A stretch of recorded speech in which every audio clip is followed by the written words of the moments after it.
Ruhan sir, আপনি কি জানেন আমি আপনাকে রুহান স্যার কেন বলি, রুহান কেন বলি না? রুহান মুখটা গম্ভীর করে বলল, জানতে চাই না। এইটা জানেন আপনার বাকি স্টুডেন্টগুলো আপনাকে রুহান ভাইয়া বলে, আমি কেন বলি না? ফালতু প্রশ্নে আমার ইন্টারেস্ট নেই। সুপ্তি খানিকটা রেগে গিয়ে বলল, এইটা জানেন কাল আমার জন্মদিন? এখন জানলাম। জানলেন যখন, তখন তো আরেকটা কথাও জেনে নিন। বলো। কাল আপনি আমায় পড়াতে আসবেন না। কেন আসবো না?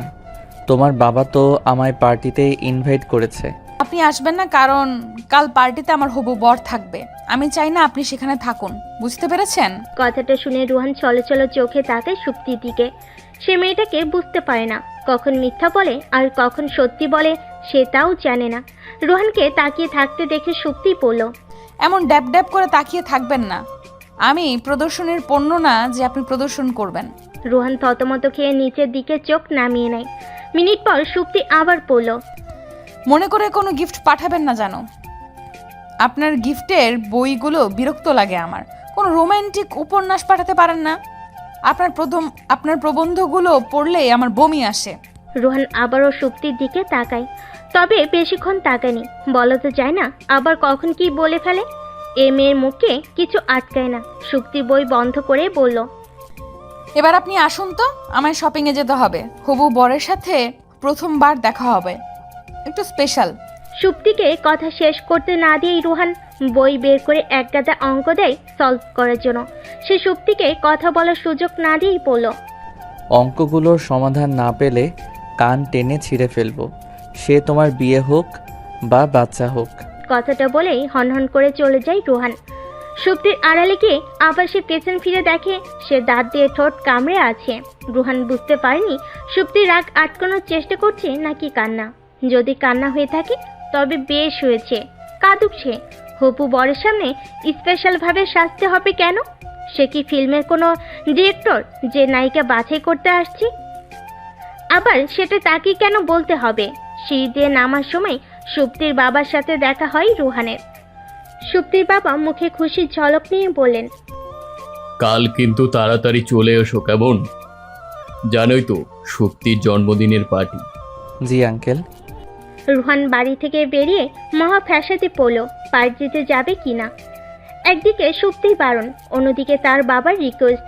ভাবার জন্য মাথাটা ফ্রেশ থাকা দরকার, তাই সে মোড়ের দোকান থেকে ধোয়া ওঠা এক কাপ গরম চা খেয়ে নেয়। রাত প্রায় 11:30। সুপ্তি ছাদের কার্নিশে দাঁড়িয়ে আছে।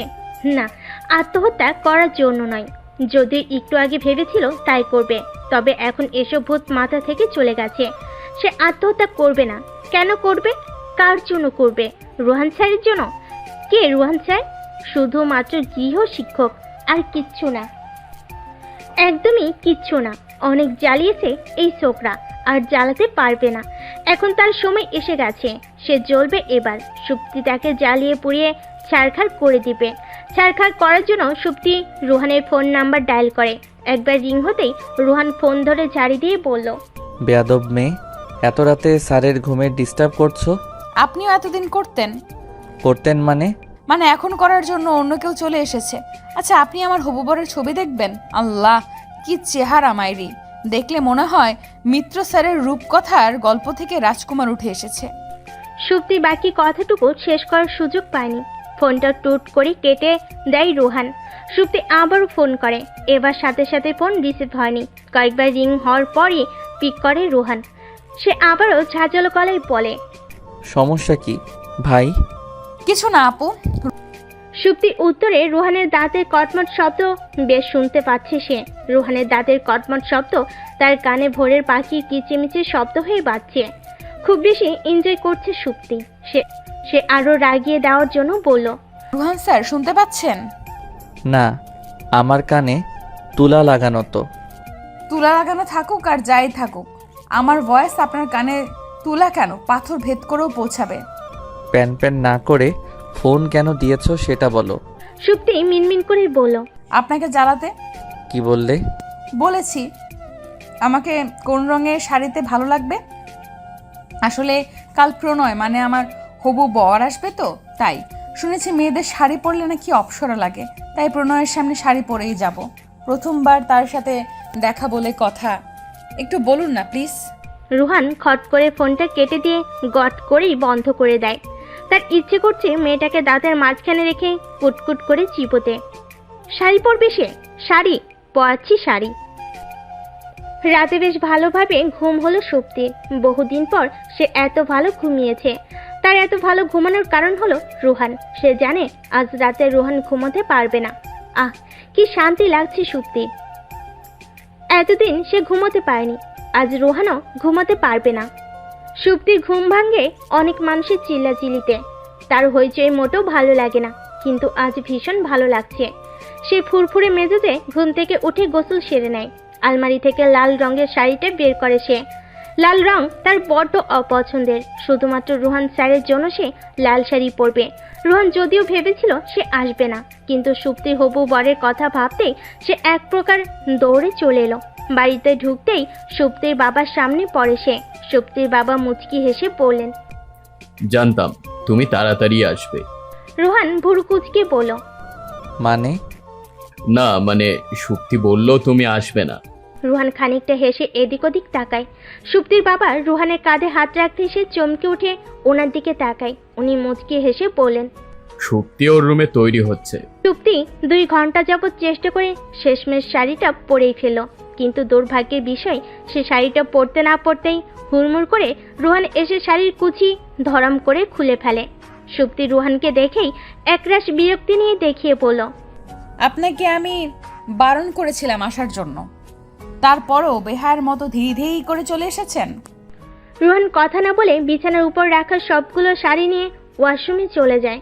সুপ্তি শাড়িটা কোনো মতে পেঁচিয়ে পেছন পেছন যায়, আর গিয়ে যা দেখে তাতে তার হাতে থাকা শাড়ির কুচির অংশ ঠুস করে পড়ে যায়। রুহান শাড়িগুলো সব একসাথে পানিতে ভিজিয়ে দিয়েছে। ফুসতে থাকা সুপ্তির দিকে চোখ যেতেই সে চলে যায় এখান থেকে।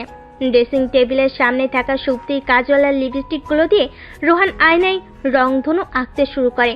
এই কাজে রুহান যা শান্তি পাচ্ছে তা সে বাড়ি থেকে বের হওয়ার দিনও পায়নি। সুপ্তি ওয়াশরুম থেকে বেরিয়ে লিপস্টিক আর লিপ বামের রংধনু দেখে দৌড়ে আসতে গিয়ে শাড়ির সাথে প্যাচ লেগে ধরাস করে পড়ে যায়। রুহান শব্দ শুনে পেছনে তাকিয়ে দেখে সুপ্তি ফুলরে গড়াগড়ি খাচ্ছে। সে সুপ্তির পাশে বসে শাড়ির আঁচল দাঁতে কাটে। কাটা কাপড় ধরে টান দিতেই ফুসফুস করে শাড়ির আঁচলটা আলাদা হয়ে যায়। দাঁতের দাঁত চেপে পড়ল। শাড়ি পরার স্বাদ মিটিয়ে দিয়ে গেলাম। কথাটা বলে সে এক মুহূর্তের জন্য দাঁড়ায়নি। যেমন ভাবে হনহন করে এসেছিল তেমনি হনহন করে চলে গেল। সুপ্তি উঠে বসে হাত পা চড়িয়ে দিয়ে কাঁদতে শুরু করেছে। সুপ্তির কান্না শুনে তার বাবা দৌড়ে আসেন। সুপ্তির এই হাল দেখে তিনি বিব্রত হয়ে মেয়ের পাশে বসেন। ছেঁড়া আঁচলটা তিনি সুপ্তির মাথায় দিয়ে বলেন, কি মিষ্টি লাগছিল শাড়িতে আমার মেয়েটাকে, কিন্তু তার এ হাল হলো কেন? সুপ্তি নাক টেনে বলল, বাবা তুমি কেন এই উন্মাদ ছেলেটার সাথে আমার পরিচয় করিয়ে দিলে বলো তো? সুপ্তির বাবা অপরাধীর ভঙ্গিতে বললেন, ছেলেটা মোটেও উন্মাদ নয়, একটু অগোছালো। আগে এমনটা ছিল না, 6 বছর আগেও বেশ তরতাজা ছিল। সুপ্তি হাত পা গুটিয়ে নিয়ে ফুলারে বসে বলল, বাবা এই অগোছালো ছেলেটা কি বোঝে না আমি 6 বছর আগের স্মৃতিগুলোর জন্য বেঁচে থেকেও মরে আছি? সুপ্তির বাবা ঠোঁট উল্টে মাথা নাড়িয়ে বলেন, হয়তো বুঝেও না বোঝার ভান ধরে আছে। আমি তোমাকে কত ভালোবাসি বাবা, সে কেন তার বাবাকে ভালোবাসে না? সে কি জানে না আমি তার বাবাকে পটিয়ে ফেলেছি? উনি কতটা চায় আমি ওনার ছেলের বউ হই। বলেই সুপ্তি হাওমাও করে কাঁদতে শুরু করলো। তার বাবা মোটেও মেয়ের কান্না সহ্য করতে পারেন না। ওনার স্ত্রী যখন মারা যায় তখন সুপ্তির বয়স 13 বছর। শহরের বিখ্যাত ব্যক্তিদের মধ্যে একজন থাকায় বেশি বয়স হলেও কম রূপসী মেয়েদের বিয়ের প্রস্তাব দেননি। শুধুমাত্র মেয়ের দিকে তাকিয়ে তিনি বিয়ে করেননি। তিনি তার বিচার কার্যে যতটা সতর্ক ঠিক ততটা কনসার্ন ওনার মেয়ের খুশির উপর। মেয়ের খুশির জন্য আকাশের চাঁদ না আনতে পারলেও হাজার চাঁদের আলোতে তাকে ভরিয়ে দেয়। সুপ্তি বাবার সাথে নাক পরিষ্কার করে বলল, বাবা ছেলেটাকে তুমি খুব কঠিন শাস্তি দেবে, খুব কঠিন। আমাকে যতটা কষ্ট দিচ্ছে ঠিক ততটা। মেয়ের কথাই তিনি মাথা নাড়ায়। বরাবরের মতোই সুপ্তির এবারের জন্মদিনটাও তার কাছে মৃত্যুদিন মনে হলো। কবে সে জন্মদিন হিসাবে মনে করতে পারবে সে জানে না। তবে এবার এসে ভীষণ খুশি। রাতে যখন দাদির কাছে জন্মদিনের গিফট হিসাবে দাদু দাদির প্রেমের গল্প শুনতে গিয়েছে, তখন দাদি দারুণ একটা বুদ্ধি বের করে দিয়েছেন। দাদু যখন দাদিকে প্রেমের প্রস্তাব দিয়েছিলেন, তখন কেউ মেনে নেননি দাদুর বাড়ি থেকে। তখন নাকি দাদু দাদিদের বাড়ি চলে গিয়েছিলেন। যতক্ষণ না বিয়ে না হয়েছিল ততক্ষণ তিনি নড়েননি ওই বাড়ি থেকে। সেও তাই করবে, চলে যাবে রোহান স্যারের বাড়ি। কিন্তু রোহান স্যার তো বাড়ি থাকে না। তাহলে কি সে রোহান স্যারের ফ্ল্যাটে চলে যাবে? যদি জায়গা না দেয় তখন কি হবে? দিবে না কেন? দিতে হবে তাকে জায়গা। আর না দিলে ওনাকে তুলে আশ্রয় ফেলে দেবে সে। কিন্তু এত জোর পাবে কোথায়? সুপ্তি কখনোই জন্মদিনে খাবার খায় না রোহান স্যারের উপর রাগ করে। তবে আজ খাবে। গাপুস গুপুস করে সব খাবার আছে একাই সাবার করে ফেলবে। মোটা হয়ে গেলেও খাবে। তাকে যে রোহান স্যারকে আশ্রয় দিতে হবে। আশ্রয় সে তাকে দুমড়ে মুচড়ে ফেলবে। ভাবতেই পৈশাচিক আনন্দ হচ্ছে তার। দেরি না করে চটপট সে খাবার টেবিলে চলে যায়। তার বাবা তাকে খাবার টেবিলে দেখে হকচকিয়ে ওঠেন। সুপ্তি চেয়ারে বসে পড়ল। বাবা খাইয়ে দাও তো আজ আমাকে। সুপ্তির বাবা খানিকটা অবাক আর খুশি হলেও তিনি রাগ দেখিয়ে বললেন, খেতে হবে না, চলে যাও এখান থেকে। তোমার রোহান স্যার তো তোমার উইশ করেনি, তাহলে খাবে কেন? সুপ্তি কাঁদো কাঁদো সুরে বলল, এত খিদে পেয়েছিল তাই তুমি আমাকে খাইয়ে দিলে না বাবা। আমি কি তোমার সব খাবার খেয়ে ফেলতাম নাকি আমাকে খাওয়াতে গিয়ে তুমি ফতুর হয়ে যেতে? কথাগুলো বলে সুপ্তি অভিমান করে চলে যাওয়ার জন্য ওঠে। তার বাবা তাকে এক ঝটকায় চেয়ারে বসিয়ে খাবার বাড়েন আর বলেন, এত বড় মেয়ে হয়েছে আর এখনো নাকি আমায় খাইয়ে দিতে হবে? ন্যাকামিগুলো আমাকেই পায় দেখানোর জন্য। সুপ্তির বাবা রাগান্বিত কণ্ঠে কথাগুলো বলো ওনার চোখে মুখে খুশি ঝিলিক। খুশিতে ওনার চোখ দুটো ঝলমল করছে। ওনার চোখের সাথে এখন হীরাকে রাখা হলে নিঃসন্দেহে ওনার চোখ দুটোকেই সবার নজর কাড়বে। তার একটা কারণও আছে। মানুষ যখন মন থেকে খুশি হয় তখন তার ভিতরের সুন্দর মানুষটাকে দেখা যায়। ওনার এত খুশি হওয়ার কারণ হলো সুপ্তি। মেয়েটা যখন বুঝতে শিখেছে তখন থেকেই সে কারোর হাতে খায় না। ওনার কোনো কষ্ট না থাকলেও এর জন্য তিনি মনে মনে আফসোস করেন ঠিকই, কিন্তু কম সময় আসে যখন সুপ্তি তার বাবার হাত থেকে খেতে চায়। তখন সে অতিরিক্ত খুশি হয়। তখনই সে তার বাবার হাতে খায়। তিনি জানেন না আজ সুপ্তির এত খুশি হওয়ার কারণ কি। তিনি খুশিতে এতটাই আত্মহারা হয়ে আছেন যে ওনার চোখ দিয়ে গড়িয়ে পানি পড়ছে, সেদিকেও ওনার খেয়াল নেই।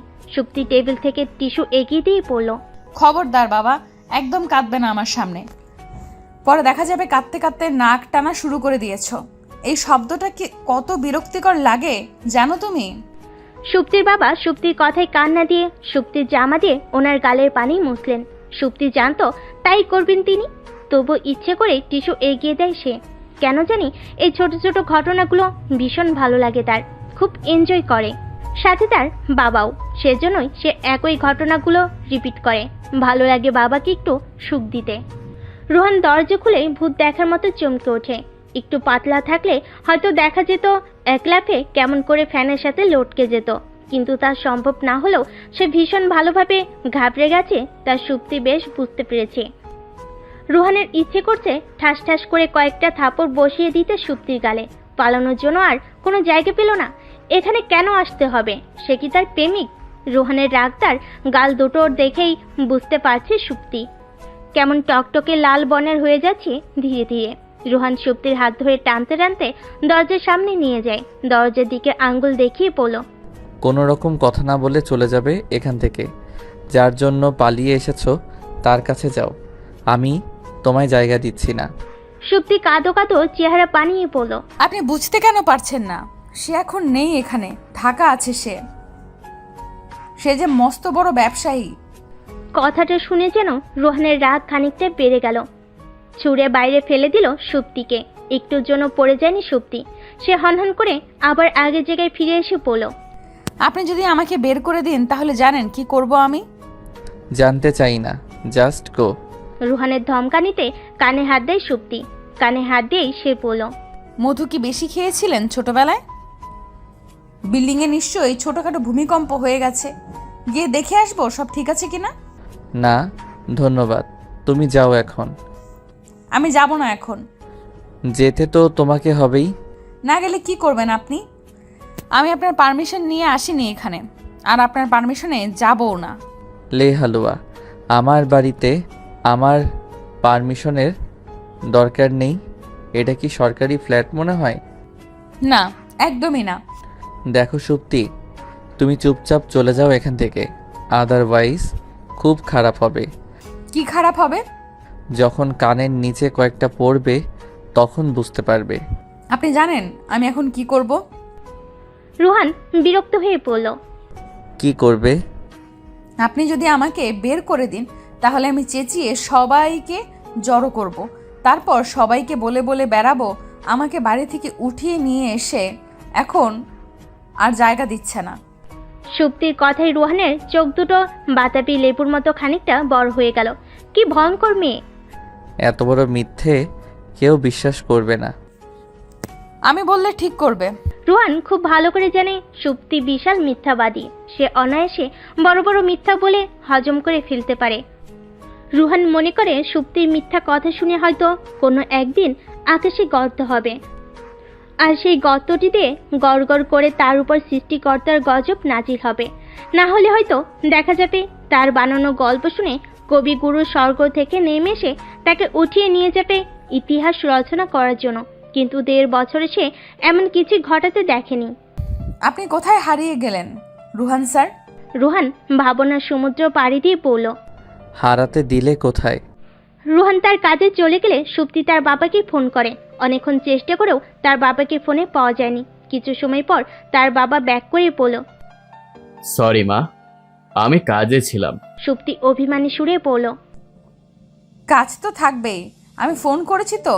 আচ্ছা বলো তো, তোমার একমাত্র সন্তান তো আমি, তাই তোমার সব টাকা পয়সাও আমার পাওয়ার কথা, তাই না? হুম। তাহলে আমি রুহান স্যারকে বিয়ে করার পর কোনো কাজ করতে দেব না।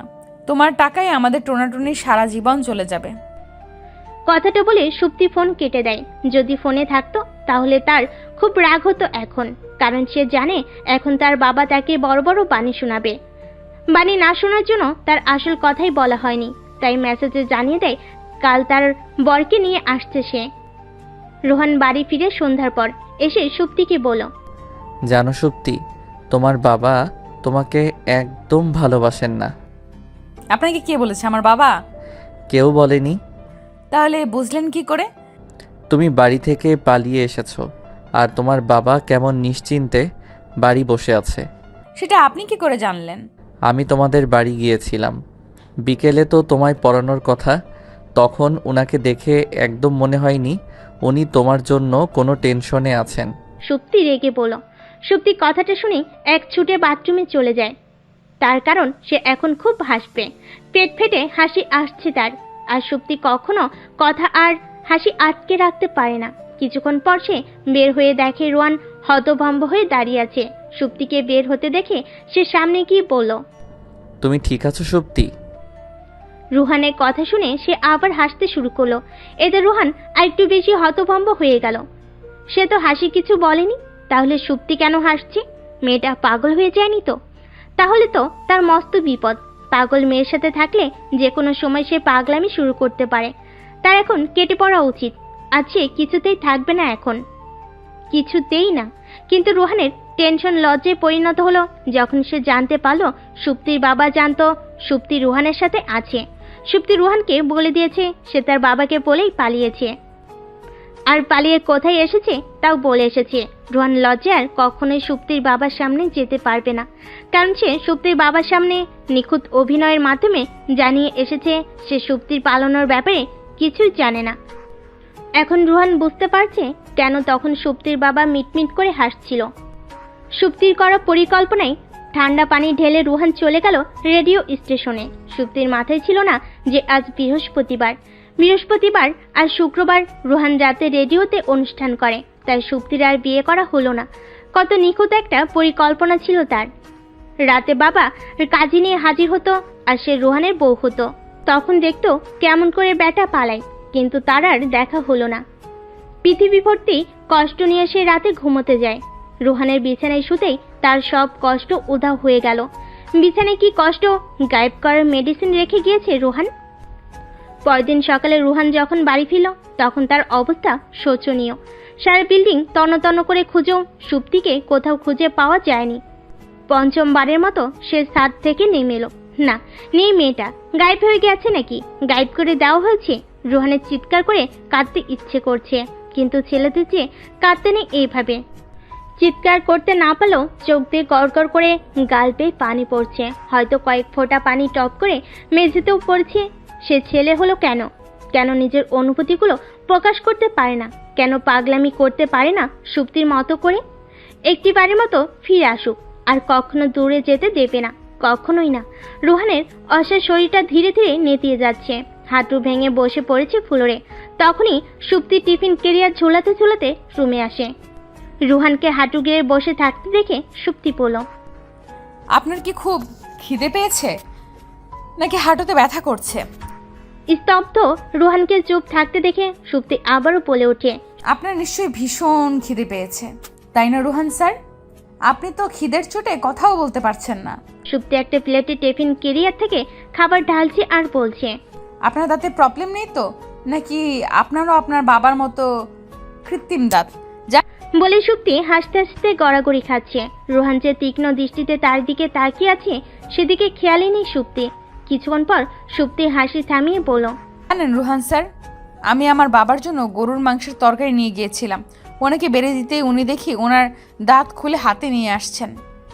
আপনার দাঁতও কি এমন নাকি? সুপ্তি কথা শেষ করে আবারও হাসতে শুরু করে। সুপ্তির ভুবন কাঁপানো হাসিতে রুহান উঠে দেয়, সুপ্তির সামনে গিয়ে কানের নিচে একটা চর বসিয়ে দেয়। সুপ্তির মুখরিত করা হাসি নিমিষেই কালো মেঘের আড়ালে ঢাকা পড়ে যায়। গালে হাত দিয়ে ছলো ছলো চোখে তাকায় রুহানের দিকে। ফুপিয়ে ফুপিয়ে কান্না আসছে তার। হাত থেকে কখন যে খাবারের প্লেটটা পড়ে গেছে সেদিকেও খেয়াল নেই। কেউ একজন বলেছিল মেয়েরা নাকি ছেলেদের সব যন্ত্রণার কারণ। তিনি বেঁচে থাকলে সুপ্তিকে দেখে নিশ্চয়ই ওনার কথা তুলে নিয়ে বলতেন, ছেলেরাই প্রকৃত পক্ষে মেয়েদের যন্ত্রণার কারণ। কথাটা মনে মনে উচ্চারণ করে 1 মিনিটও দাঁড়ায়নি সুপ্তি। গাল ঘষতে ঘষতে চলে যায় সে। পেছনে তাকায় উনি। পেছনে তাকালে হয়তো দেখতো লাল চোখের মানুষটা হাত মুঠ করে দাঁড়িয়ে তার দিকে অপলক তাকিয়ে আছে। রুহানের সাথে সুপ্তির দেখা হয় না বেশ কদিন ধরে। রুহান আর পড়াতে আসে না, সুপ্তিও তার সাথে যোগাযোগ করার চেষ্টা করে না। অভিমানী সুপ্তি রুহানকে বিরক্ত করতে চায় না। সেদিন মারা কি দরকার ছিল? না হয় সে তার হবু শ্বশুরের জন্য রান্না করেছিল, তার জন্য মারতে হবে কেন? সে ভালোবাসে না তার বাবাকে, সুপ্তি কেন তার শ্বশুরকে ভালোবাসবে না? রুহানও বড্ড জেদি। বাড়ি এসে সুপ্তিকে না দেখে তার কেমন লেগেছিল সেটা কেন বুঝিনি সে। সুপ্তি তো তাকে ধন্যবাদ জানানো উচিত ছিল। যা রাগ হয়েছিল তাতে একটা থাপ্পড় কম পড়ে গেছে। ভীতু মেয়ে কোথাকার, এক থাপ্পড় খেয়ে পালিয়ে যায়, আর সে নাকি আমার সাথে সারা জীবন থাকবে। বাহ, অসাধারণ জোকস। মন খারাপ থাকলে সুপ্তি ছাদের কার্নিশে দাঁড়িয়ে থাকে আর ভাবে সে আজকে আত্মহত্যা করে ফেলবে, চলে যাবে সবাইকে ছেড়ে ছুড়ে। কিন্তু কখনোই যাওয়া হয় না। আজ সুপ্তি সেখানেই দাঁড়িয়ে। আজ সে লাফিয়ে পড়বে নিশ্চিত, চলে যাবে না ফেরার দেশে। একেবারের জন্য হলেও সে চলে যেতে চায়, গিয়ে দেখতে চায় রোহান স্যার তখন কি করে। যখন রোহান স্যার সুপ্তিকে খুঁজে খুঁজে মরবে তখন সে ভূত হয়ে তার ঘাড় মটকে দেবে, ভয় দেখিয়ে ফেলে দেবে করিম চাচার সিঙ্গারা বানানোর গরম তেলে। গভীর রাতে যখন সে একা একা পথ চলবে তখন সাদা কাপড় সে সামনে হাজির হবে। ভয় পেয়ে প্যান্ট ভিজিয়ে ফেলবে রোহান স্যার। উফ, ভাবতেই পৈশাচিক আনন্দ হচ্ছে সুপ্তি। পৈশাচিক শব্দটা মনে হতে শিউরে উঠল সুপ্তি।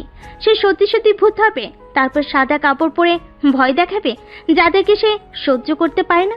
কিন্তু সাদা কাপড় পাবে কোথায় তা তো ভাবেনি। মহা ফ্যাসাদে পড়ল সুপ্তি। সাদা কাপড় যদি না পায় তাহলে তো ভয় দেখাতে পারবে না। যদি সত্যি না পায় তাহলে তার রুমের জানালার কার্টেন চুরি করবে। কোনোদিন কাউকে না বলে কোনো জিনিস হাত দেয়নি সুপ্তি। বজ্রের রোহানের জন্য তাকে মরার পরও চুরি করতে হবে। দুঃখে কষ্টে কান্না পাচ্ছে সুপ্তির, কিন্তু সুপ্তি কাঁদবে না। চোখ দিয়ে এক ফোঁটা পানিও সে ঝরতে দেবে না। কিন্তু বাতাস তার সাথে রাগ করেছে, তাই খুব জোরে বাতাস আসায় তার লম্বা চুল চোখে ছিটকে পড়ে, আর সাথে সাথে চোখ চুলকিয়ে পানি গড়িয়ে পড়ল। খুব রাগ হলো সুপ্তির। কালি চুলগুলো কেটে ফেলবে সে, তার জন্য তো তাকে পার্লারে যেতে হবে, আর পার্লারে যাওয়ার জন্য তাকে বেঁচে থাকতে হবে। তার মানে আজও সে পারবে না আকাশে উড়ে যেতে। রাগে চুলগুলো ছিঁড়ে ফেলতে ইচ্ছে করছে সুপ্তি। চুল ছিঁড়ে ফেলার কথা মনে হতেই সুপ্তির বুকটি কেঁপে উঠল। মনে পড়ে গেল তার ছেলেবেলার কথা। তখন সে সবে 11তে পা দিয়েছে। 11তেই তার প্রথম দেখা হয় রুহানের সাথে তার বাড়িতে। রুহান তখন ছেলে মানুষ কিশোর। সুপ্তির বড় বড় বিনুনি দুটো ধরে সে টেনে দিত। সুপ্তির রাগে ইচ্ছে করত রুহানের চুলগুলো টেনে ছিঁড়ে ফেলতে, কিন্তু রুহানের মাথায় তখনও হাতে মুঠ করে ধরার জন্য চুল হয়নি। তাই অপরক সুপ্তি শুধু নাক টানত আর চোখের পানি মুছত। রুহান ভেবেছিল সুপ্তি বিয়ের প্রস্তাব শুনে দৌড়ে এসে তাকে জড়িয়ে ধরে চুমুতে ভরিয়ে দেবে, কিন্তু এমন কিছু হলো না। না হয় সে ভাবলো হয়তো তার বাবা সামনে আছে বলে এমন কিছু হয়নি, কিন্তু বাবা চলে গেলেও সুপ্তির মুখটা গম্ভীর করে চলে গেল নিজের রুমে। রুহান পিছু পিছু গিয়ে দেখে সুপ্তি বসে বসে নখ কামড়াচ্ছে। রুহান দরজার সামনে দাঁড়িয়ে আছে, বুঝতে পারছে না সে আসবে কিনা। সুপ্তি একবার দরজার দিকে তাকিয়ে চোখ ফিরিয়ে নিচের কাজে মনোনিবেশ করে। রুহান ভেবেছিল হয়তো সুপ্তি তাকে আসতে বলবে, কিন্তু বলেনি। অগত্যা রুহান নিজের রুমে চলে আসে। রুমে ঢুকতে না ঢুকতেই সুপ্তি বলল, যখন জানেন আসবেন তখন ফর্মালিটির কি দরকার? রুহান থতমত খেয়ে গেল। মেয়েটা এমন কেন? যখন তখন ঘাবড়ে দেয় তাকে। রুহান কিছুটা সময় নিয়ে বলল, সেদিন বলেছিলে বিয়েতে শাড়ি পরার কথা, শাড়ির রঙের কথা। তো বিয়েতে সাদা রঙের শাড়ি পরবে, রঙটা খুব সফট, ভালো লাগবে তোমাকে। আমি তো বিয়ে করছি না। কথাটা শুনে রুহানের ইচ্ছে করছে অট্ট হাসিতে ফেটে পড়তে।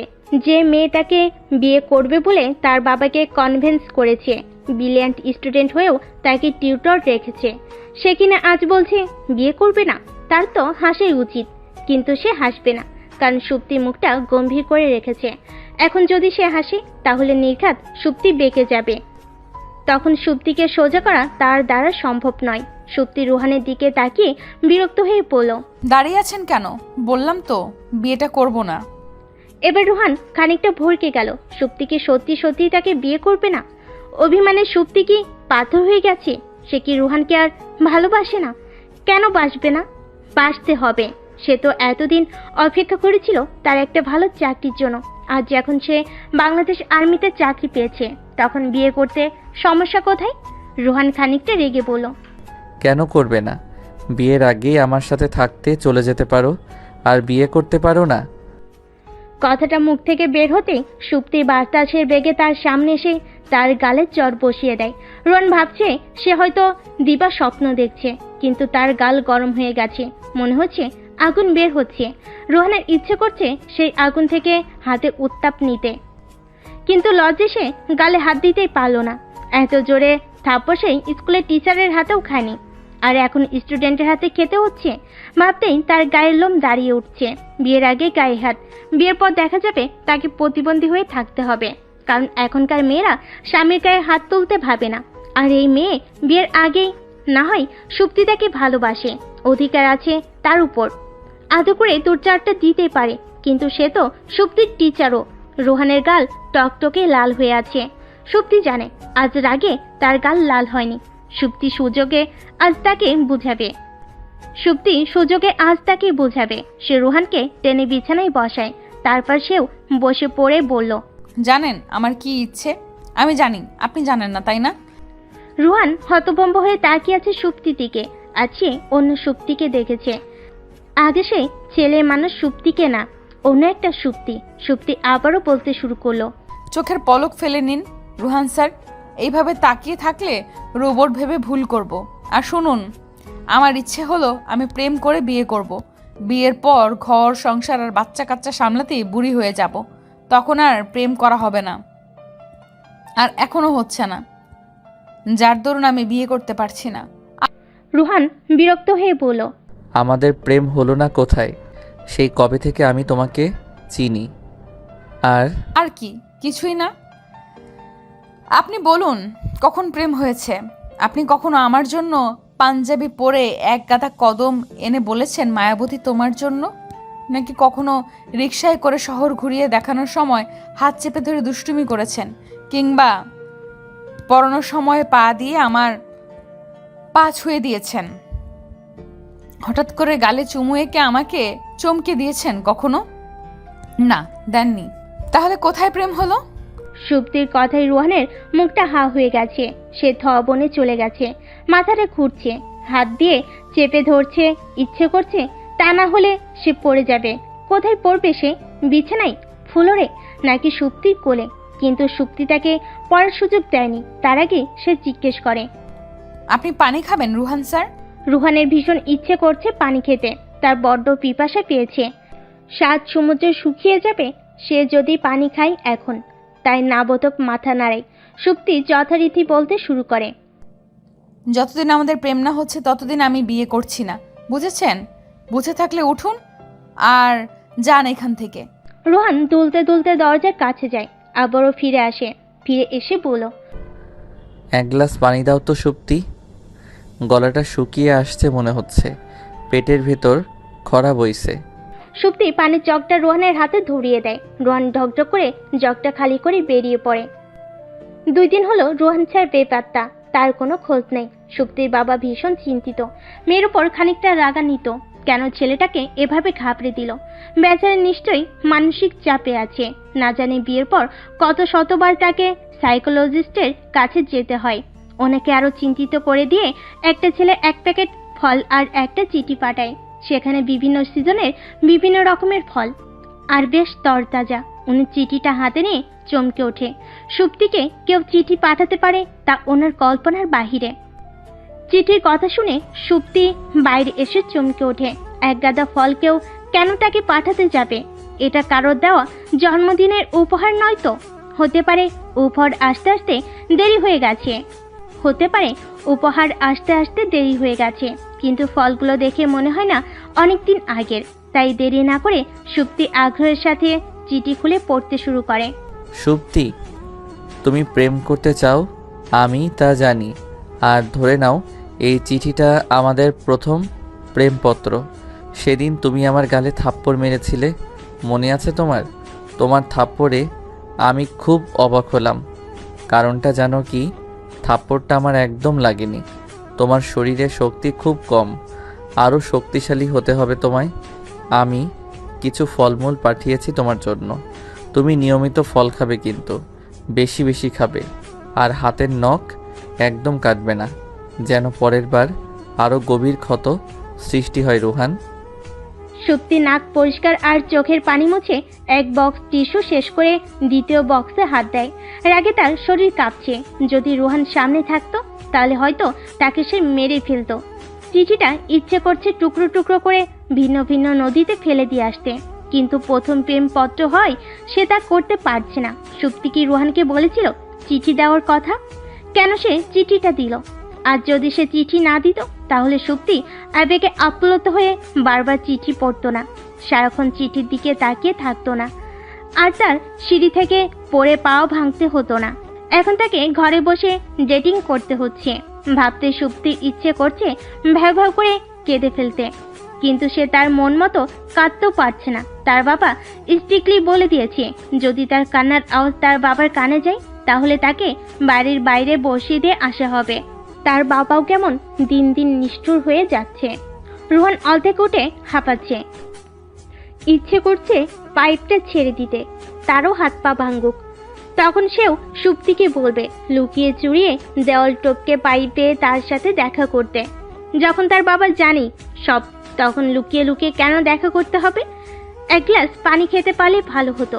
রোহান পানি খেতে পারেনি ঠিকই, তবে মশার কামড় খেয়ে তার হুঁশ আসে। আর যখন হুঁশ ফিরে তখন ভয়ঙ্কর একটা কথা তার কানে আসে। নিচ থেকে কেউ একজন চেঁচিয়ে বলে উঠল, স্যার, আপনি কি ঘুমিয়ে পড়েছেন নাকি ভাবিকে ভয় পাচ্ছেন? রোহানের ইচ্ছে করছে এক্ষুনি নেমে গিয়ে তার জুনিয়র কলিগটাকে পাশের ডোবা থেকে চুপিয়ে আনতে, তাহলে তার মন হালকা শান্তি পেত। কিন্তু তার অবস্থা এখন কাদায় পড়া হাতির মতো। না সে কিছু বলতে পারছে, না হজম করতে পারছে। বহু কষ্টে সে বেলকুনি পর্যন্ত আসতে সক্ষম হয়। কাল সে মসজিদে গিয়ে 2 রাকাত নফল নামাজ আদায় করবে। ধীর পায়ে সে পাশের রুমে যায়। অন্ধকার রুম থাকায় সে ফোন বের করা মাত্রই তার মাথায় ভারী কিছু আঘাত পায়। মাগু বলে চিৎকার করতেই আরো কয়েকটা কিল ঘুষি তার পিঠে পড়ে। সুপ্তির বাড়ির কাজের মেয়েটা চোর চোর বলে চিৎকার করছে আর রোহানকে পেটাচ্ছে। সুপ্তির গভীর ঘুম না ভাঙলেও পাশের রুম থেকে তার বাবা চলে আসেন। লাইট অন করে রোহানকে দেখে কাজের মেয়েটার হাত থেকে পেন্সিল বক্সটা ঠুস করে ফ্লোরে পড়ে যায়। সবার চিল্লাচিল্লিতে সুপ্তির ঘুম না ভাঙলেও এবার তার ঘুমটা ভেঙে যায়। সে হকচকিয়ে জিজ্ঞেস করে, কি হয়েছে? এখানে মানুষ কেন এত? আপনি কি করছেন এত রাতে রুহান স্যার? সুপ্তির কথাই রোহানের ইচ্ছে করছে দ্য স্টারি নাইট পেন্ডিংয়ের দেওয়ালটাই মিশে যেতে। তবে রাগে না লজ্জায় তার জানা নেই। রোহান শুধু নিষ্পাপ শিশুদের মতো তাকিয়ে আছে সুপ্তির দিকে। সুপ্তির বাবা বিরক্ত হয়ে তানুকে বললেন, এত বছর ধরে কাজ করেও তুই রুহানকে চিনতে পারলি না, ছেলেটাকে চোর চোর বলে গালি দিচ্ছিস। তানু মুখটা বিজ্ঞদের মতো করে বলল, মাইরি কইতেছি জজ সাহেব, তিনি এমনি লাফাইয়া নামছে, আমি তো মনে করছিলাম বুঝি কোনো চোর আয়া পড়ছে। সুপ্তির বাবা তানুর কথায় আরো বিরক্ত হলেন। তিনি মেয়েটাকে সহস্রবার সঠিক ভাষায় কথা বলতে বললেও মেয়েটা বলবে না। তিনি মেয়েটাকে সহস্রবার সঠিক ভাষায় কথা বলতে বললেও মেয়েটা বলবে না। এই মেয়ের জন্য তিনি অনেক জায়গায় অপমানিত হয়েছেন। তানুর থেকে তিনি মাইরি কথা শুনতে শুনতে একবার কোর্টে পর্যন্ত বলে ফেলেছিলেন। এরপর থেকে টানা 3 মাস তিনি তানুকে বাক্যকরণ শিখিয়েছিলেন, তবুও মেয়েটা ঠিকভাবে বলতে পারে না। তিনি রোহানের অপরও আজ বিরক্ত বোধ করছেন। ছেলেটার মাথা হয়তো সুপ্তির সাথে থেকে থেকে ড্যামেজ হয়ে গেছে, না হলে কেউ অনুমতি থাকা সত্ত্বেও কেন চুরি করে বাড়ি আসবে?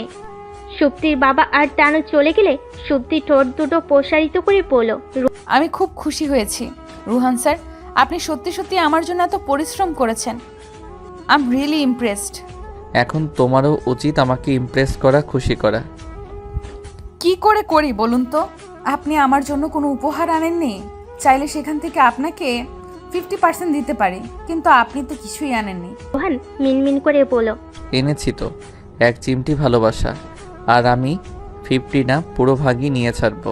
সুপ্তি ভুরু কোচকে বলল, আপনার কথা আমার কান পর্যন্ত আসছে না রুহান স্যার, একটু সামনে এগিয়ে আসুন তো। সুপ্তি বলতে না বলতেই রোহান সুপ্তির পাশে এসে বিছানায় বসে পড়ে।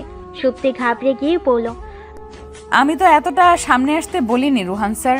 রোহান ফিসফিস করে বলল, আমি তোমার জন্য উপহার এনেছি সুপ্তি, তোমার টইটুম্বর ভালোবাসার জন্য একটা চুমু। সুপ্তি রোহানের কথায় হতভম্ব হয়ে তাকিয়ে আছে তার দিকে। রোহান এমন কিছু বলতে পারে তা তার ধারণার বাইরে। কি হলো সুপ্তি, তুমি 50% ফিরিয়ে দেওয়ার জন্য প্রস্তুত তো? আমার ঘুম পাচ্ছে রুহান স্যার, আপনি যান তো এখান থেকে। রোহান মুচকি হেসে বলল, যাওয়ার জন্য এসেছি আমি, আগে এই পাওনাটা বুঝে নেই। প্রায় ভোর হতে চলো। সুপ্তির দু চোখে এখনো ঘুম ধরা দিচ্ছে না। চিনচিন করছে ব্যথার জায়গাটা, না পায় না তার ঠোঁটে। ঠোঁট দুটো ফুলে আছে, হয়তো ঘুম থেকে উঠে দেখবে ফুলে কলা গাছ হয়ে আছে। ছেলেটার নিশ্চয়ই ছোটবেলায় সবাইকে কামড়ে দেওয়ার অভ্যাস ছিল, তাই এখন সেই অভ্যাসটা বাদ দিতে পারেনি। বারবার নিজেকে আয়নায় দেখছে সুপ্তি। মিষ্টি কালারের শাড়িটাতে তাকে অস্বাভাবিক মিষ্টি লাগছে। ইচ্ছে করছে নিজের গাল দুটো নিজে টেনে দিতে। রোহান স্যার যখন দেখবেন তখন কি তারও ইচ্ছে হবে গাল টেনে দিয়ে বলতে, কোন রূপকথার রাজকন্যা তুমি, যার চোখে স্বপ্ন বুনেছি আমি। ভাবতেই গাল দুটো লজ্জায় লাল হয়ে আসছে। আয়নায় আরো একবার তাকিয়ে আনমনে সুপ্তি ভাবলো সে এত সুন্দর কেন হলো। একটু খারাপ দেখতে হতো, তখন না হয় সেও দেখতো রোহান স্যার তাকে কেমন ভালোবাসে। সুপ্তি টিফিন বক্সে রোহানের প্রিয় ইলিশ আর চিংড়ি কচুর সালুন নিয়ে শেষবারের মতো আয়নায় নিজেকে দেখে নেয়। প্রথমবারের মতো রোহানের জন্য খাবার নিয়ে যাচ্ছে সে। তার আগে সে হবু শ্বশুরের সাথে দেখা করতে যায়। লোকটা ঠিক তার বাবার মতো। এমন ভালো একজন মানুষের সাথে কেন যে থাকতে চায় না রোহান। বড্ড ভাবায় সুপ্তিকে ব্যাপারটা। রোহানের বাবা আজহার সাহেব সুপ্তির চোখের নিচ থেকে কাজল নিয়ে তার কানের পেছনে লাগিয়ে দিয়ে মুচকি হেসে বললেন, তোমার শাশুড়ি মা থাকলে হয়তো তাই করতো। সুপ্তি আকাশ ছোঁয়ার আনন্দ নিয়ে রোহানের কাছে যায়, কিন্তু সে রোহানের সাথে দেখা করতে গিয়ে যা দেখে তাতে তার মাথা হ্যাং হয়ে যায়। মেয়েটা রোহানের হাত ধরে অবলীলায় কথা বলে যাচ্ছে, আর রোহানকে দেখে সুপ্তির মোটো মনে হচ্ছে না সে এতে বিরক্ত। সুপ্তি রোহানের ডেস্কের কাছে গিয়ে বেশ শব্দ করে টিফিন বক্স রাখে। মেয়েটা হালকা ভয় পেয়ে রোহানের হাত ছেড়ে দেয়। রোহান বিরক্ত হয়ে বলল, এগুলো কি ধরনের অসভ্যতা সুপ্তি? সুপ্তির হাত পা কাঁপছে, রাগে তার শরীর থেকে আগুন বের হচ্ছে।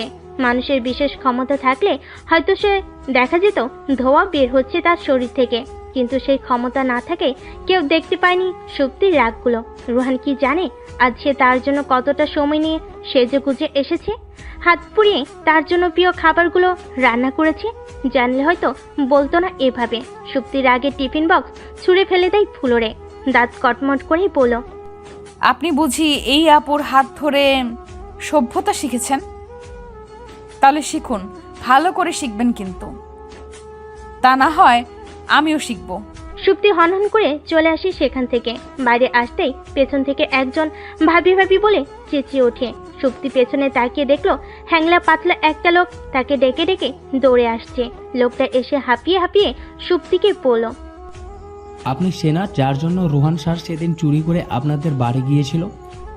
সুপ্তির মুখটা কালো করে বলল, তাহলে এই মেয়েকে যার সাথে স্যার এতক্ষণ ধরে কথা বলছে, সবাই তো ভাবছে ওনার প্রেমিকা। কেউ আমার কথা বিশ্বাসই করছে না। সুপ্তির ভেতরটা হু হু করে উঠল। লোকটা জ্ঞানী ভাব নিয়ে বলল, তাহলে এই মেয়েকে যার সাথে এতক্ষণ ধরে স্যার কথা বলছে, সবাই তো ভাবছে ওনার প্রেমিকা। কেউ আমার কথা বিশ্বাসই করছে না।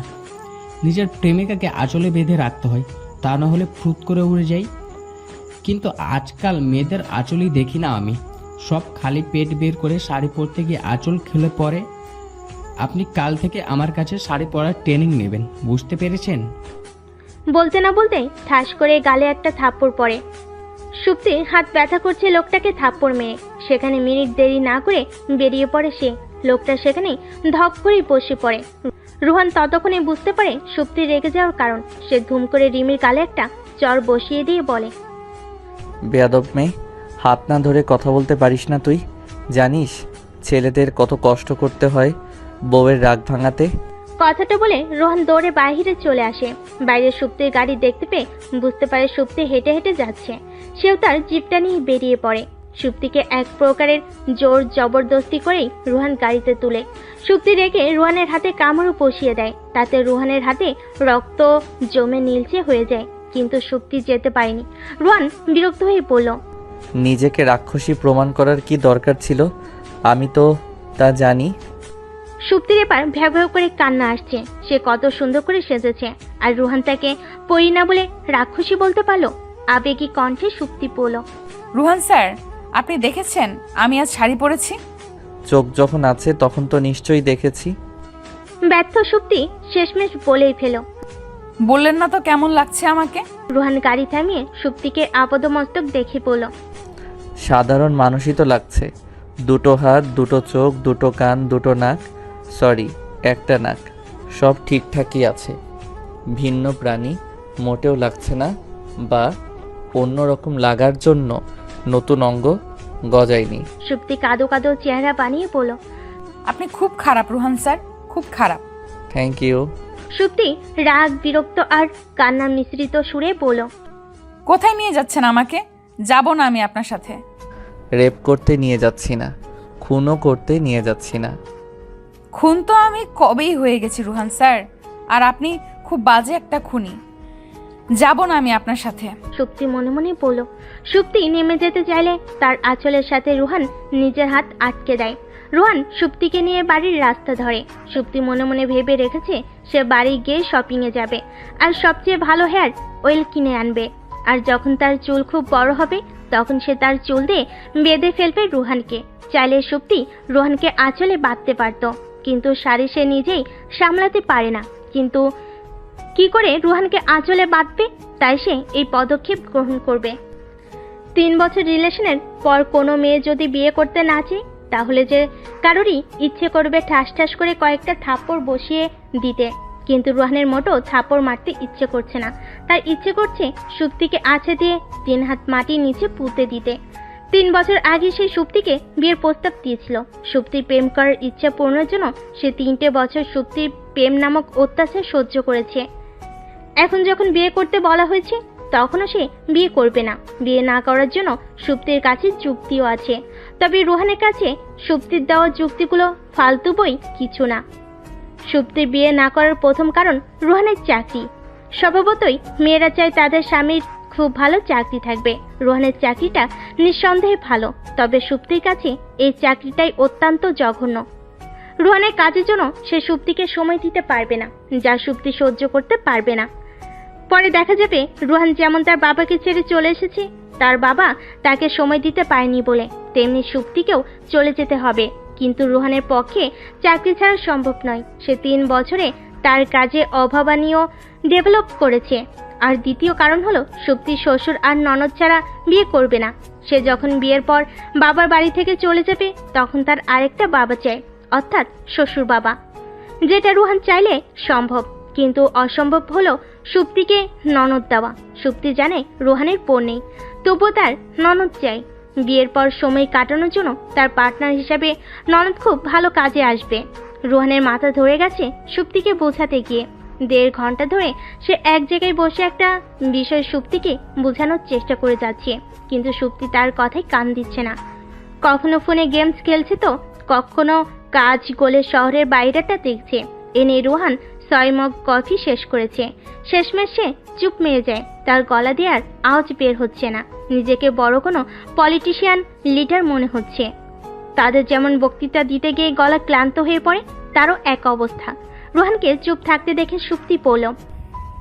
আপনার বলা নিশ্চয়ই শেষ, তাই না রুহান স্যার?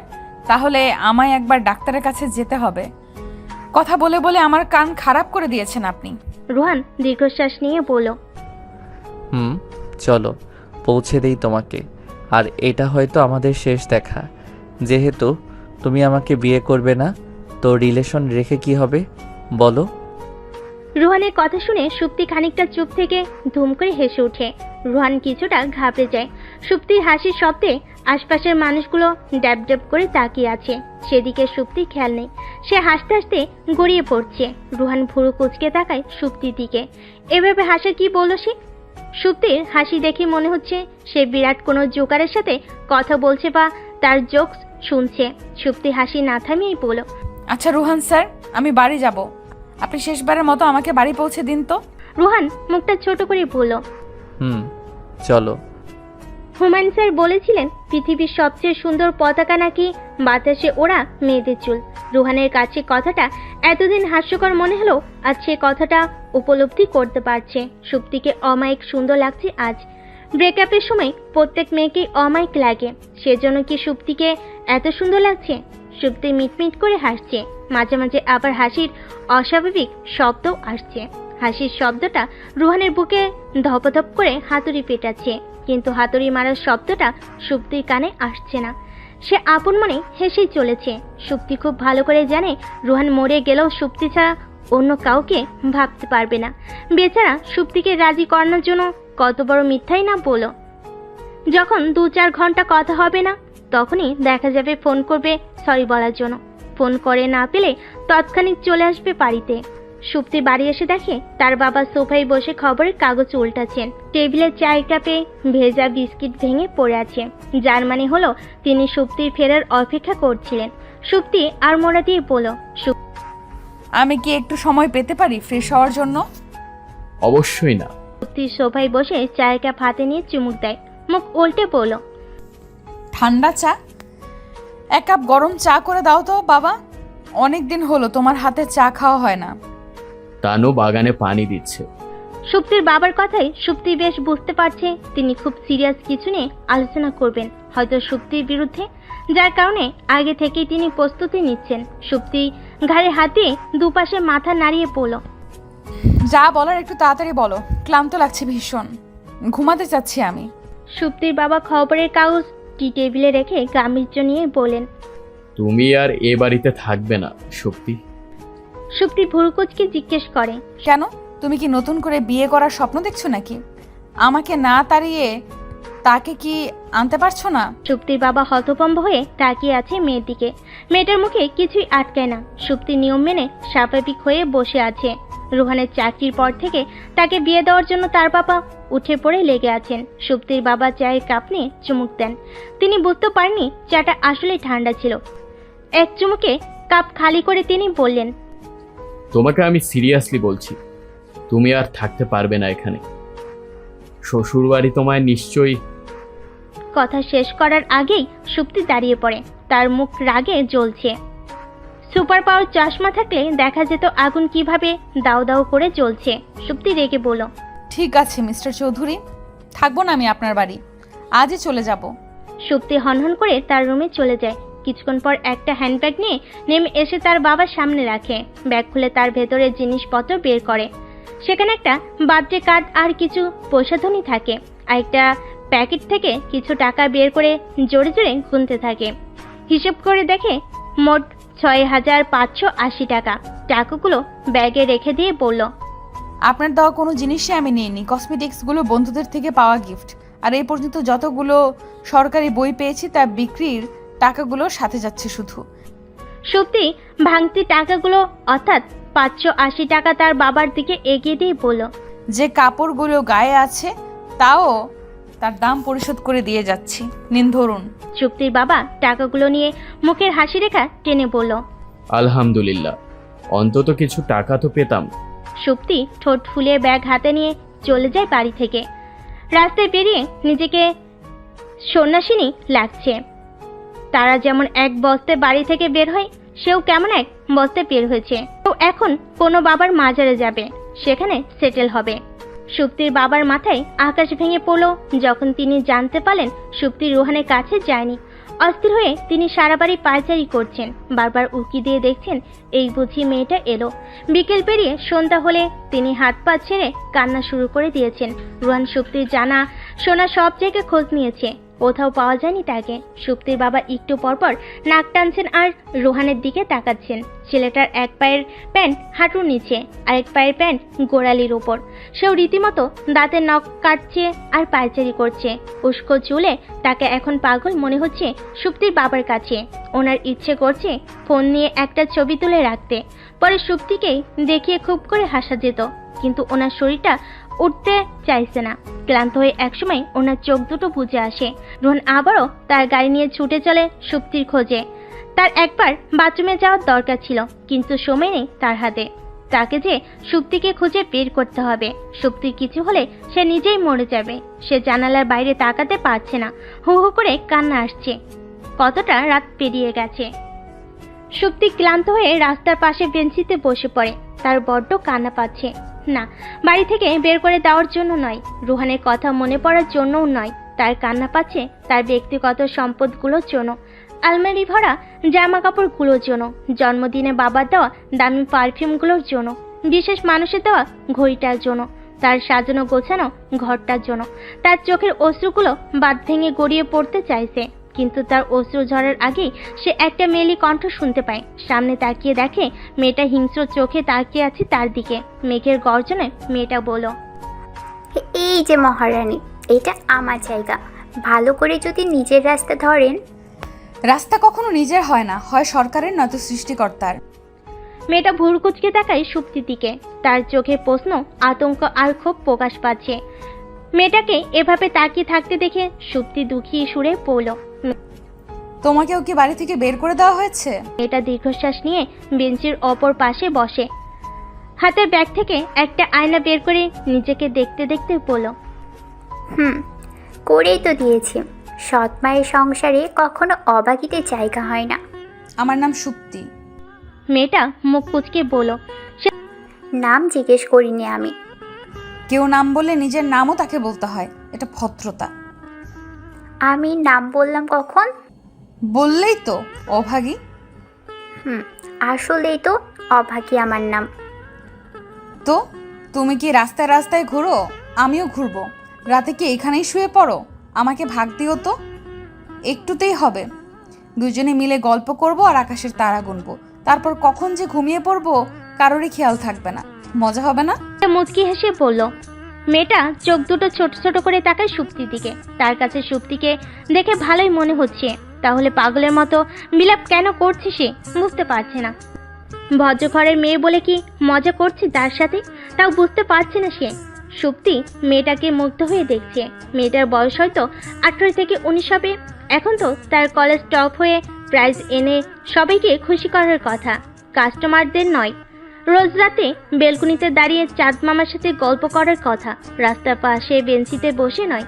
সুপ্তি মেয়েটার দিকে তাকিয়ে মুখে হাসি রেখা টেনে বলল, আচ্ছা তোমার নাম কি?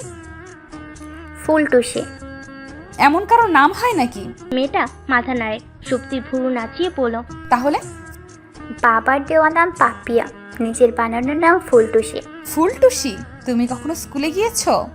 কথাটা শুনে পাপিয়ার মুখটা গম্ভীর হয়ে যায়। চোখ দুটো ছলছল করছে। ছলছল চোখে তাকে বড্ড মায়াবী লাগছে সুপ্তির কাছে। সুপ্তি একটু বেশি উৎসাহ নিয়ে বলল, বলো না তোমার জীবনের গল্পটা। কেউ আমাদের গল্প শুনতে চায় না, আমরা অন্য পৃথিবীর মানুষ। তুমি কেন শুনতে চাইছো? তার মানে তুমি পড়াশোনা পছন্দ করো না, তাই না? মোটেও না। আমি যখন স্কুলে পড়তাম সবার আগে ছিলাম ক্লাসে। বাবা রোজ স্কুল থেকে আসলে আমার পড়া নিত। এতটুকু বলে পাপিয়া থেমে যায়, ঠোঁট কামড়ে ধরে। কিছুটা সময় নিয়ে আবার বলতে শুরু করলো, এখনো হয়তো বাবা পরে জিজ্ঞেস করে নতুন মায়ের ছেলে মেয়ের থেকে। বলে পাপিয়া চোখের পানি মুছে ওড়না দিয়ে হালকা করে মুখটা মুছে নেয়। স্বাভাবিক হয়ে সুপ্তিকে বলে, তোমাকে মনে হয়েছে ভালো ঘরের, এখানে কেন?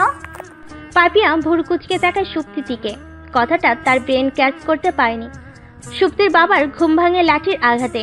চোখ খুলে দেখেন সুপ্তির দাদি লাঠি নিয়ে দাঁড়িয়ে আছেন। শক্তি থাকলে হয়তো বিশাল বড় দা নিয়ে দাঁড়িয়ে থাকতেন, অথবা বৈদ্যুতিক খুঁটি। খুঁটির কথা মাথায় আসতেই ওনার মাথায় খট করে একটা শব্দ হয়। সুপ্তির দাদি ওনার মাথায় হাতের লাঠি দিয়ে ধুম করে একটা বাড়ি দিয়ে বললেন, হতচ্ছাড়া, তুই এখনো বাড়ি পইয়া আসস, বাইর হইয়া যা, মাইয়াটারে না লইয়া বাড়ি আসবি না। সুপ্তির বাবা লাঠির আঘাতে দৌড়ে বেরিয়ে আসে। বাইরে যেতে না যেতেই সুপ্তির দাদি ঠাস করে দরজা বন্ধ করে দিয়ে চলে যান। সুপ্তির বাবার গায়ে একটা কালো গেঞ্জি পরে তিনি রাস্তায় বসে থাকলে ওনার প্রেস্টিজ বানচাল হয়ে যাবে। তাই তিনি দরজার সামনে দাঁড়িয়ে মাকে ডাকছেন আর নাক টেনে টেনে কাঁদছেন। এই মুহূর্তে সবচাইতে অসহায় মনে হচ্ছে নিজেকে। একদিকে মেয়ের লাপাত্তা, অন্যদিকে নিজের সম্মান। নিজেকে এখন আলাদিন ভাবতে ইচ্ছে করছে।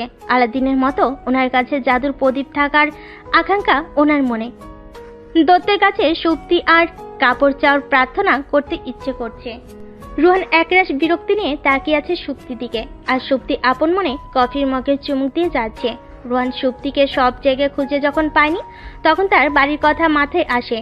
তার বাবার প্রতি রাগ অভিমান ভুলে সে বাড়ি যায়, আর গিয়ে দেখে কোথা থেকে এক মেয়ে ধরে নিয়ে এসেছে।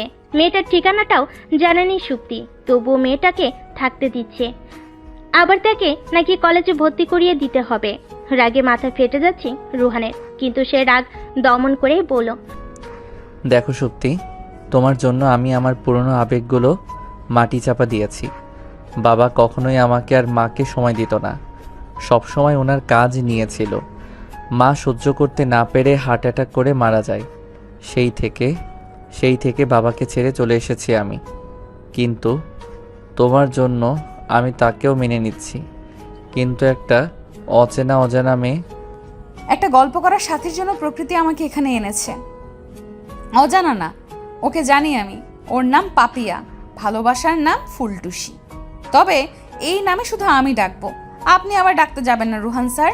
রুহান খানিকটা রেগে ঝাঁঝালো গলাই বলল, কোথা থেকে এক উটকো মেয়েকে ধরে এনেছো, যার ঠিকানা পরিচয় কিছুই বলতে পারছো না, আবার তাকে বলছো বাড়িতে জায়গা দেওয়ার জন্য? ওই মেয়েরও জায়গা নেই, আর তোমারও জায়গা নেই। রোহান কথাটা বলতেই সুপ্তি ভ্যাঁ ভ্যাঁ করে কান্না করে দেয়। রেস্টুরেন্টের আশেপাশের লোকগুলো রোহানের দিকে সন্দেহের দৃষ্টিতে তাকাচ্ছে।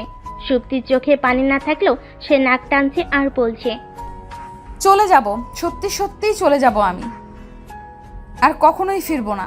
আপনাদের শান্তি দিয়ে দেব, কর্পূরের মতন হাওয়া হয়ে যাব একদিন। রোহান কথাটা বলে কতটা বিপদে পড়েছে তা হারে হারে বুঝতে পারছে সে। সুপ্তিকে না থামালে তাকে বেশ অপদস্থ হতে হবে। অগত্যা তাকে কথা দিতে হলো পাপিয়াকে কলেজে ভর্তি করিয়ে দেওয়ার।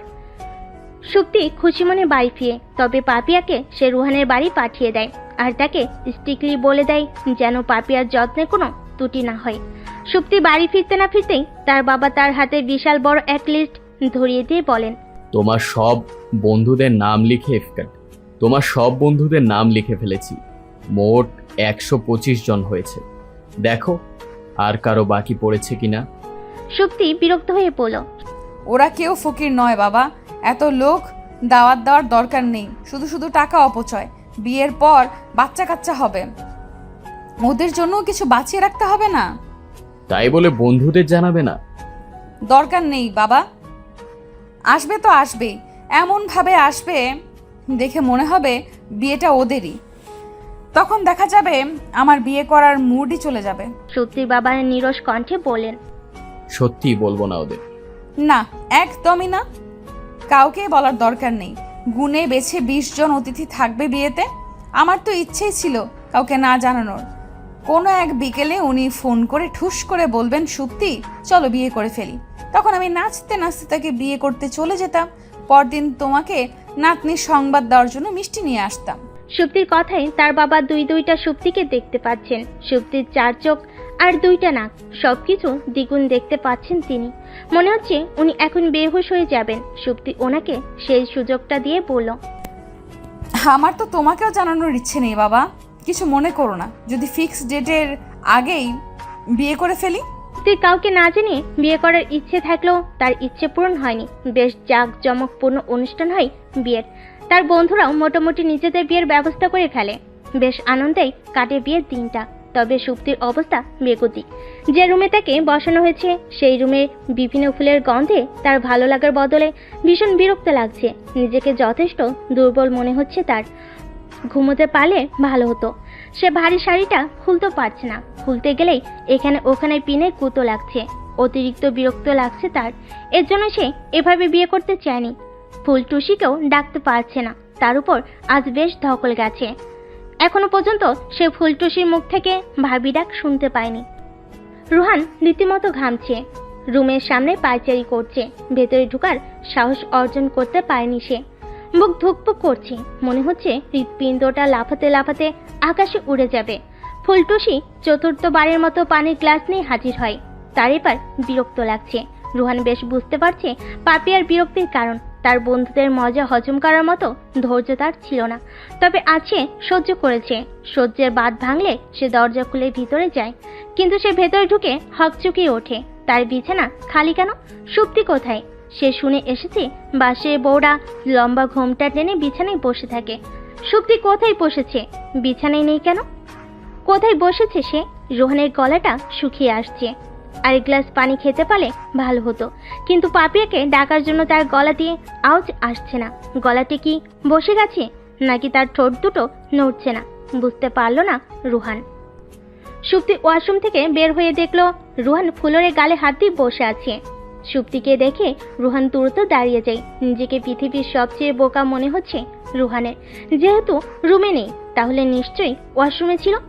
আর সে না খুঁজেই হাল ছেড়ে দিল। সুপ্তি ভুরু কুঁচকে রুহানের দিকে তাকিয়ে জিজ্ঞেস করে, বিছানা ভালো লাগছে না? ফ্লোরে বসে আছেন কেন? রুহানের কাছে সুপ্তিকে আজ বড্ড রহস্যময় মনে হচ্ছে। আর নিজেকে মনে হচ্ছে বড্ড বোকা। স্কুট হাসুন বলেছিলেন, প্রেমে পড়লে বোকা বুদ্ধিমান হয়ে ওঠে আর বুদ্ধিমান বোকা হয়ে যায়। তার জীবনে আজ এই উক্তির প্রয়োগ হচ্ছে। সুপ্তি নিঃসন্দেহে ভীষণ বোকা মেয়ে ছিল। রুহানের দিব্যি মনে আছে সে যখন সুপ্তিকে প্রথম পড়াতে যায় সে সুপ্তিকে প্রশ্ন করেছিল, বলো তো মাছ কোথায় থাকে? সুপ্তি বেশ খানিকটা সময় ভেবে উত্তর দেয়, ডিপ ফ্রিজে। আপনার কি খেতে ইচ্ছে করছে? নিশ্চয়ই করছে। টিউটরদের তো টিফিন দিতে হয়, আপনাকে কিছুই দেওয়া হয়নি। I am sorry. কাল থেকে আপনাকে রোজ মাছ ভাজি দেওয়া হবে, কোনো টেনশন নিয়েন না। তখন থেকেই রুহান সুপ্তির প্রোফাইল বুঝে গিয়েছিল। রুহানের মাছ ভাজি খাওয়ার ভাবনা সুপ্তির কথাই উড়ে যায়। সুপ্তি রাগী কণ্ঠে বলে, চিন্তা করার হলে হিমালয়ে চলে যান, ঘরে বসে না। রুহান রীতিমতো ভরকে গেছে। সুপ্তি নিশ্চিত বুদ্ধিমতী হয়ে গেছে। সে মিথ্যা বলে সুপ্তি ধরে ফেলতে পারে। বুদ্ধিমতী মেয়ে আর স্ত্রীর সাথে কথা যে কেউ বলতে পারে না। আর রুহানের এমনিতেও মিথ্যা বলার অভ্যাসটা নেই। তাই সে আমতা আমতা করে বলল, আসলে আমি এসে তোমাকে পাইনি তো তাই চিন্তিত ছিলাম। ভেবেছিলাম তুমি হয়তো খাটের নিচে থাকতে পারো। চেক করতে গিয়ে পড়ে যাই। ওঠার আগেই তুমি চলে এসেছো। মানে আমি আপনার সাথে হাইড অ্যান্ড সিক খেলছিলাম নাকি? না, তবুও খুঁজেছিলাম। যদি না পাই তাহলে ধরে নিতাম তুমি পালিয়েছো, কিন্তু তুমি এর আগেই চলে এসেছো। পালাইনি, তবে পালাতে পারি। রুহানের চোখ দুটো ধপ করে জ্বলে উঠল। পালাবে মানে? এত পরিশ্রম করে বিয়ে করেছে আর মেয়ে বলছে পালাবে? তা সে হতে দেবে নাকি? ঠ্যাং ভেঙে কোলে বসিয়ে রাখবে। সাহস কত মেয়ের! তবে রোহানের সাহস সুপ্তির কথাই ঠুস করে ফল করলো। সুপ্তি বলল, আমার জন্য গিফট এনেছেন? বাসরে তো বর বউকে গিফট দেয়, আপনি দিবেন না? রোহানের মাথায় কথাটা ভুলেও আসেনি। সে এতটাই ঘাবড়ে ছিল, এসব চিন্তা তার কল্পনাই ছিল না। রোহানকে চুপ থাকতে দেখে সুপ্তি বলল, ঠিক আছে, ব্যাপার না। আমি কিন্তু আপনার জন্য একটা সারপ্রাইজ গিফট এনেছি। রোহান উৎসুক হয়ে জিজ্ঞেস করে, কি গিফট? ওখানে টেবিলে রাখা আছে, নিজে গিয়ে দেখে নিন। রোহান এক প্রকার নাচতে নাচতে টেবিলের কাছে যায়। আলাদা সে প্রায় 8খানা যখন টেবিলের উপর একটা চিরকুট দেখতে পায়। শক্তি নিশ্চয়ই রোহানের চিঠির উত্তর লিখেছে। তার আলাদি মুখখানা ফ্যাকাশে হয়ে যায় চিরকুটের উপর ডিভোর্স লেটার লেখা দেখে। সুপ্তির বাবা সুপ্তির সব জিনিসপত্র ছুঁড়ে ছুঁড়ে ফেলেছেন। বাড়ির সামনে বিশাল বিশাল 3টা ট্রাক এসে দাঁড়িয়েছে। তানু জিনিসপত্রগুলো ট্রাকে তুলছে। তার কাজে 4জন সার্ভিস কর্মী সাহায্য করছে। তিনি সুপ্তির কোনো জিনিসই বাড়িতে রাখতে চান না। যেখানে ওনার মেয়ে নেই সেখানে তার জিনিসপত্র কেন থাকবে? কত করে সুপ্তিকে বলো এ বাড়িতে থাকার জন্য, কিন্তু সে দেই দেই করে শ্বশুর বাড়ি চলে গেল। আর যখন তিনি যেতে চাইলেন তখন শটান বলে দিল, খবরদার বাবা, তুমি একদম যাবে না। অন্তত 15 দিন তুমি ওইদিকে তাকাবেও না। লোকে যেন না বলে মেয়ের সাথে সাথে মেয়ের বাবাও চলে এসেছে। কেমন বেহায়া বাপ মেয়ে! মেয়েটা বিয়ের সাথে সাথে স্বার্থপর হয়ে গেছে। সাধারণত ছেলেরা বউ পেয়ে বাবা মাকে দূরে ঠেলে দেয়। তিনি এমন ঘটনা বহুবার দেখেছেন। ওনার জীবনে ব্যতিক্রম ঘটনা ঘটেছে। মেয়েটা যার সময় একবার জড়িয়ে ধরে 2 ফোঁটা চোখের পানি পর্যন্ত ঝরানি। কত স্বার্থপর হলে মেয়েটা এমন করতে পারলো? ওনার শুক্রাণু এমন হবে উনি কল্পনাও করেনি। উনি সুপ্তির টেডিগুলোর দিকে তাকিয়ে একটা টেডি হাতে নেন, তারপর উচ্চ স্বরে বলেন, ওকে ওকে গিয়ে বলে দিও আমি এবার সত্যি সত্যি বিয়ে করব। যখন আরেকটা মেয়ে হবে তখন তাকে বিয়ে দিয়ে এ বাড়িতেই রেখে দেব।